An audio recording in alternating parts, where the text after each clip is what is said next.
మిత్రులారా, భక్త బాంధవులారా, ఇప్పుడు మనం 37వ శ్లోకాన్ని చెప్పుకుందామండి.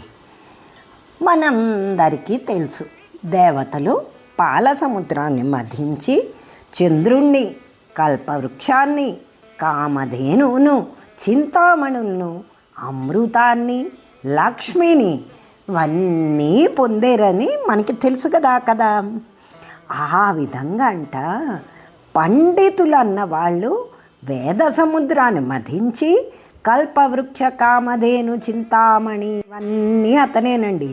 అటువంటి సోమేశ్వరిని పొందుతున్నారు అని ఈ శ్లోకంలో శంకర్లు చెప్తున్నారండి. శ్లోకాన్ని చదువుకుందామా ఇప్పుడు.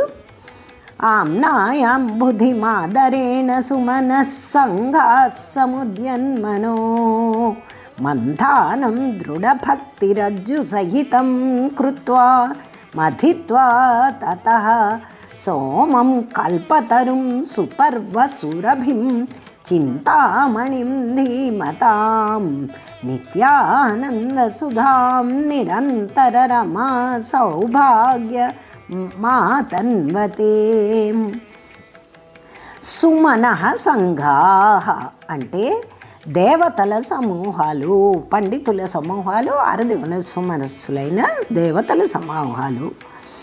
సముద్యత్ అంటే ప్రకాశించుచున్న, అంటే మంచి గుణ సముదాయంతో పుచున్న మనస్సును, దృఢ అంటే స్థిరమైన, భక్తి అనే రజ్జు త్రాడుతో సహితం కూడిన, మంథానం కవ్వముగా, కృత్వా చేసి, ఆదరేణ ఆదరముతో, ఆమ్నాయాం బుద్ధిం, ఆమ్నాయం అంటే ఏంటండి, వేదములు అనే అంబుధిం సముద్రాన్ని మధిత్వా తరచి, తతః దాని నుండి సోమం చంద్రుని, కల్పతరుం కల్పవృక్షాన్ని, సుపర్వసురభిం కామధేనువును, చింతామణిని, ధీమతాం బుద్ధిమంతులకు, నిత్యానందసుధాం శాశ్వతంగా ఆనందాన్నిచ్చే అమృతాన్ని, నిరంతర ఎల్లప్పుడూ రమా సౌభాగ్యం మోక్షలక్ష్మీ సమృద్ధి రూపుడును అయిన సోమం స ఉమా అన్నమాట. ఉమాసహితుడైన పరమేశ్వరుని ఆతన్వతే విస్తరించి పొందుతున్నారు అని. అయితే దీని అర్థాన్ని మనం చూద్దామండి, వివరణని. దేవతలట పూర్వం పాల సముద్రాన్ని, మందర పర్వతాన్ని కవ్వంగా చేసుకుని, వాసుకుని తరిత్రాడుగా చేసుకుని చిలికారు. చిలికితే వాళ్ళకి ఏమొచ్చిందండి? చంద్రుడు, కల్పవృక్షం, కామధేనువు, చింతామణి, బుద్ధికి ఇష్టమైన అమృతం, లక్ష్మి లభించిందండి. అసలు మంథనం అంటే ఏంటండి? అధ్యయనం. అయితే ఇక్కడ శంకరాచార్యుల వారు ఏం చెప్తున్నారండి? వేదాలు అనే మహాసముద్రాన్ని తన మనస్సును కవ్వంగాను, అచంచలమైన భక్తిని త్రాడుగాను చేసుకొని మధించారు అంటున్నారు. అయితే ఆ పండితులకి ఏం లభించిందో చెప్తారు. అయితే మథనం అంటే ఏంటంటే అధ్యయనం చేయడం, ఆలోచన చేయడం. బుద్ధి కలిగిన వారిటండి ముందు గురువుల యొక్క అనుగ్రహం చేత వారితో గురువుల అండలో అన్నీ నేర్చుకుని వారు చెప్పిన మార్గంలో శాస్త్రాలను అధ్యయనం చేస్తారటండి, మథనం చేస్తారట. శాస్త్రాన్ని చదవాలండి, బాగా తెలుసుకోవాలి.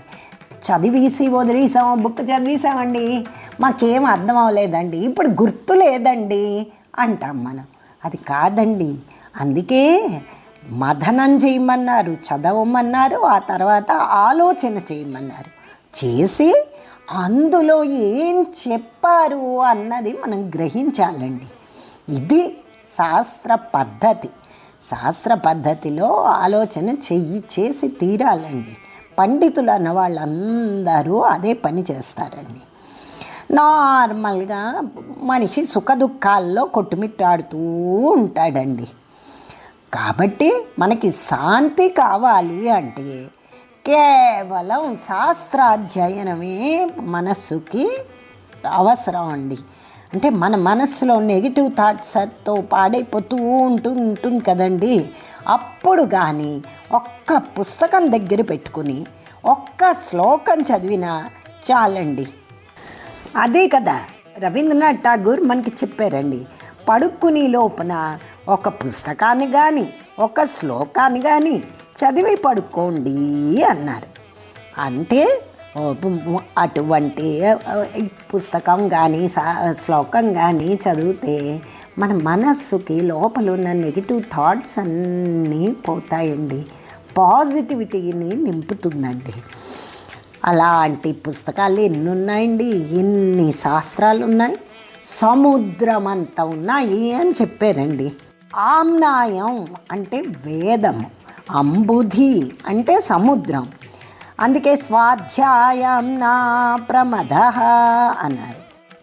అనంతావేవై వేద అని వేదమాత చెప్పిందండి.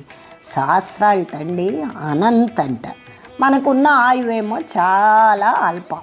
కాబట్టి దాన్ని అన్ని శాస్త్రాలు మన ఈ జీవితకాలంలో చదవడం హైలీ ఇంపాసిబుల్ అండి. వాళ్ళు ఎలా మదించారని చెప్తున్నారు? సముద్యన్మనోమంథానం దృఢభక్తిరజ్జు సహితం కృత్వా మధిత్వా అన్నారు. సముద్యత్ ప్లస్ మనః అంటే ప్రకాశించే మనస్సును, దృఢభక్తి రజ్జు సహితం అంటే అచంచలమైన భక్తి అనే త్రాడుతో మంథానం కృత్వా అంటే కవ్వంగా చేసి ఏం చేసేట? మధిత్వా అంటే మధించారట. మధిస్తే వాళ్ళకి ఏమిటి దొరికింట?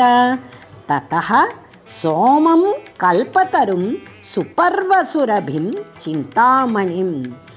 తతః అంటే దాని నుంచి ఆ వేద సముద్రం నుండి పార్వతీ సహితుడైన సోమేశ్వరుడు పండితులకు లభించాటండి. సుపర్వసురభిం కల్పతరువు, సుపర్వసురభిం కామధేనువు, ఇటువంటివన్నీ దేవతలకు లభించాయి. కానీ అవన్నీ ఆ చింతామణి, ఆ కల్పతరువు, ఆ కామధేనువు అవన్నీ ఎవరండి? సాక్షాత్తు పరమేశ్వరుడండి. సో బుద్ధిమంతులైన పండితులకి ఈ వేద సముద్రాన్ని మదించినప్పుట అమృతంతో సమానమైన నిత్యానంద స్వరూపుడైన అంటే ఉమాసహితుడైన సోముడు పరమేశ్వరులు లభించట్టండి. ఇంకా అంతకన్నా సౌభాగ్యం ఇంకేముంటుందండి? అదే నిరంతర రమా సౌభాగ్యం ఆతన్వతే. నిరంతర రమా సౌభాగ్యం అంటే శాశ్వత లక్ష్మీ సమృద్ధిని అంటే లక్ష్మీదేవిని అక్కడ దేవతలు క్షీరసార మథన కాలంలో పొందారు. కానీ ఈ పండితులకి శాశ్వత లక్ష్మీ సమృద్ధి రూపుడైన ఉమాసహితుడైన ఈశ్వరుని ఆతన్వతే పొందుతున్నారు అని భావం అండి. ఎంత బాగుంది కదా! సాక్షాత్తు పరమేశ్వరుడే వీళ్ళకి దొరికినప్పుడు సమస్తం అతనేనండి. అందుకే చూసారా, నమ్మకల్లో వృక్షాయాం పతయే నమః అంటే కల్పవృక్షం అండి అతడు. అతనే కల్పవృక్షం, అతనే కామదేవుని, అతనే చింతామణి, అతనే శాశ్వత రమా సౌభాగ్యం అన్నీ అతను పొందితే వచ్చేస్తాయండి. అది పండితులకి నిత్యం వేదాధ్యయనం చేసి పండితులకి సాక్షాత్తు ఆ పరమేశ్వరుడే వచ్చి వాళ్ళ హృదయాల్లో కూర్చుంటాడు అని చెప్తున్నారండి. చాలా బాగుంది కదా! సో మనందరం కూడా ఈ విధంగా నిత్యం శివస్తోత్రాలను వింటూ ఆ పరమేశ్వరుని హృదయాల్లో కూర్చోపెట్టుకుందాం అండి. బాగుంది కదా!